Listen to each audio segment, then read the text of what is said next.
I guess this is probably going to be the most controversial episode that I've done in this entire history of this podcast. But I'm going to do it anyway. There's no such thing as leadership. Leadership is a lie. Don't believe it. There, I said it. Now, for those of you who are still listening after I made that bold statement and are wondering exactly how I can justify such a thought, well, it's a long story.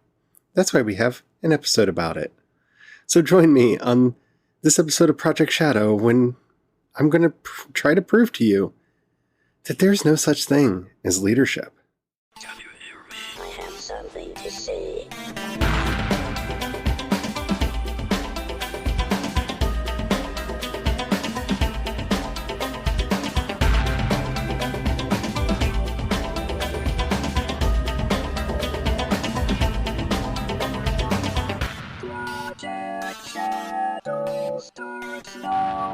Hello everyone, how are you doing today? My name's Charlie. You might know me better as sci-fi fantasy writer C.E. Dorset, and yeah, I'm going to say there's no such thing as leadership. Now, I know what you're thinking, but Charlie. Sports teams have coaches. Military has a hierarchical structure where people issue orders. Yeah, true. I'm not arguing with that. What I'm trying to say is, those aren't leaders. Those are managerial positions that have been invented in order to construct order and hierarchy. Oh, I know. I've gone off the rails, haven't I? Just follow me along. I would love to know your thoughts on this. This is something that I've thought about for a very long time, and these are some of the conclusions that I've come to. Look, once upon a time, leadership was real, in that we believed in the divine right of kings, we believed in might makes right, and thus whoever had the ability to beat up the most people and create the most terror in others had authority and power. Then we had revolutions, and we got rid of most of those ideals, except for this idea that leaders will emerge. And they work well in stories. They work great in fiction. They work great in legends. They work great in myths. I mean, what is King Arthur without King Arthur? I guess just the story of Lancelot and Guinevere getting it on. But that's a whole other fanfic. No, leadership for the most part is about listening. And that's why I don't like the term leadership. You see, the concept that we have inherited of leadership is that a wise, a chosen, an elite, a better than us person shall arise, and they know better. They know the way. They know exactly what needs to be done. And thus, it is our job to fall in line, to follow, and to do as we're told. That's my argument, is that that kind of a leader doesn't really exist. Now, there are times that we need to listen to instruction. There are times when we need a coordinator. There are times when we need someone to give structure to a chaotic system. I'm not going to deny that. But one of our big problems in world history is this savior complex that we all have, and some of us have gotten over it, and if you're one of those blessed few, good on you.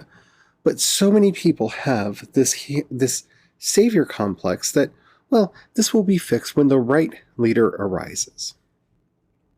You can actually see this in the way people both reacted to the election of Barack Obama and the fact that, well, with everything going on right now, we just need Barack Obama to say something. He can fix everything. Well, he can't because he's an individual person and the problem is systemic. You see, when I say that leadership is a lie, it's because most problems require distributed solutions. You can't just wave a magic wand and make things better. You can't just say something and be fixing everything. Immanuel Kant was wrong. To know the good is not to do the good. To do the good is to do the good. That's what he got wrong. We've had millennia of moral teachers telling us very simple things. Don't treat people badly.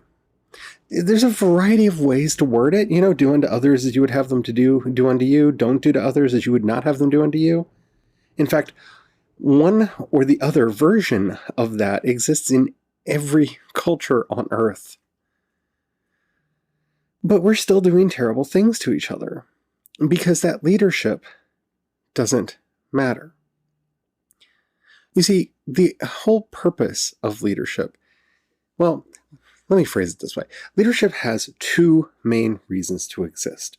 One, because greedy people or power-hungry people desire to consolidate a resource, whether that's your devotion, your money, or just simply power and prestige for themselves. And thus, they put themselves forward as a thought leader, or as a business leader, or as a political leader. And they desire followers and worship and acquiescence to them. All resources must flow to the leader because the leader is on top. The leader is the one that makes everything happen. The second reason leadership continues to be this horrible, delusive lie is because it allows us to offshore our concerns. See, I don't have to do anything because the leadership will do it. You see, we appointed somebody for that.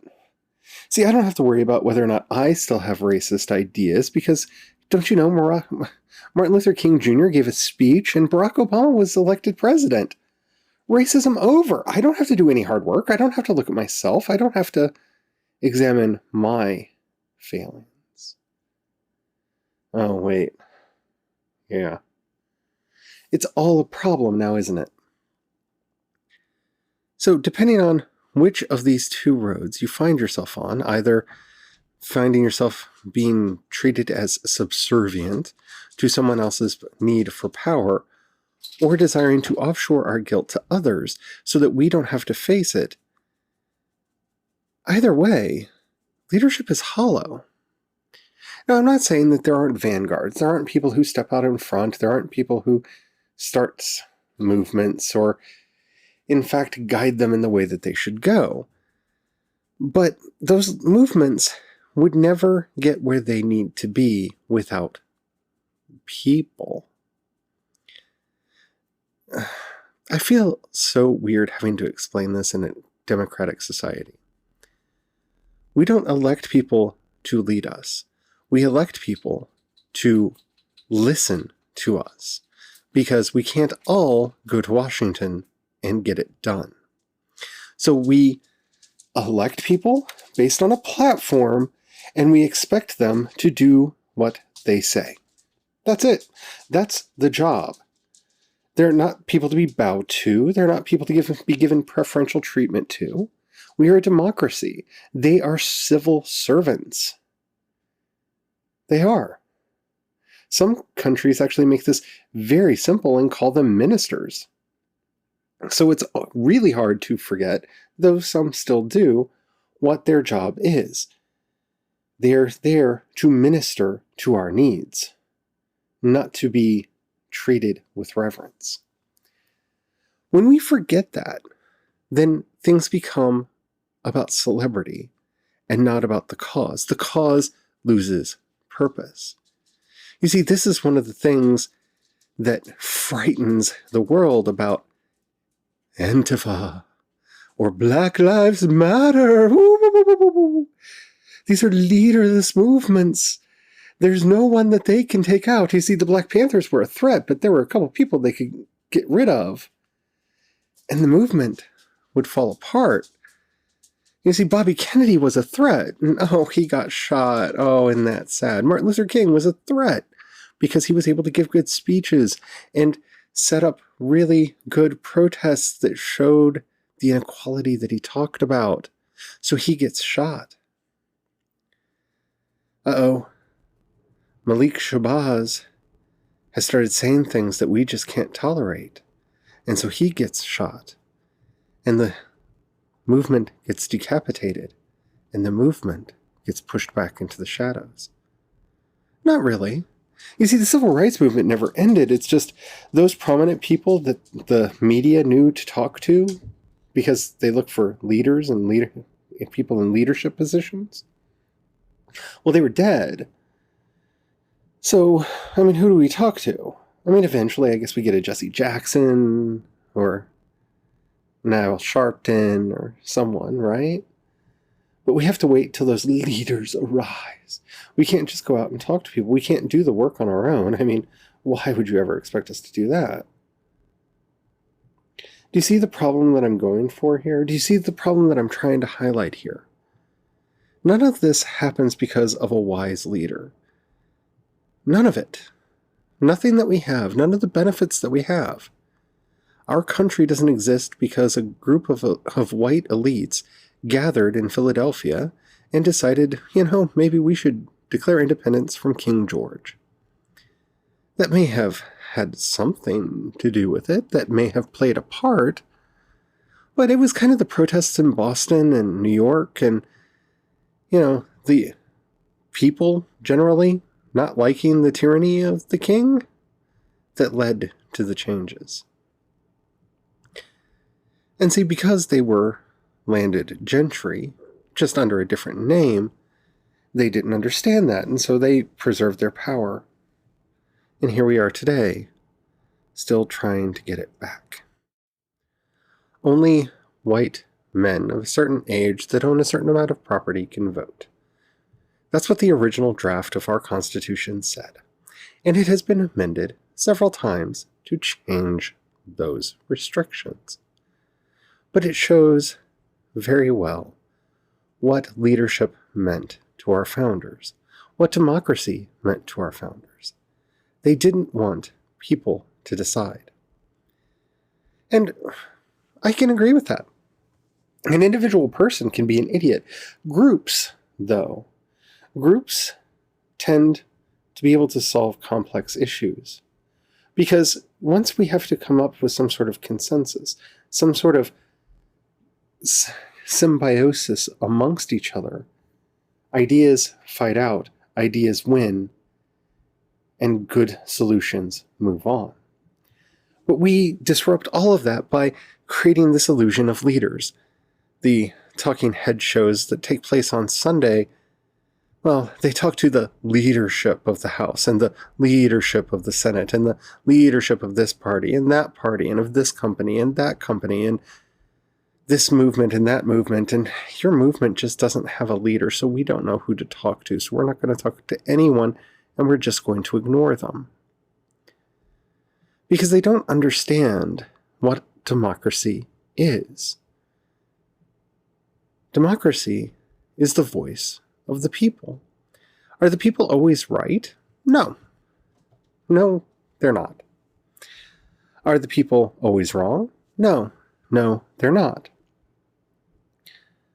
But the more we talk to each other and the more we come together in a more perfect union, the better we see the problems that are facing us. The very fact that we're living in a country where the vast majority of people want police reform. I mean, the polls are clear.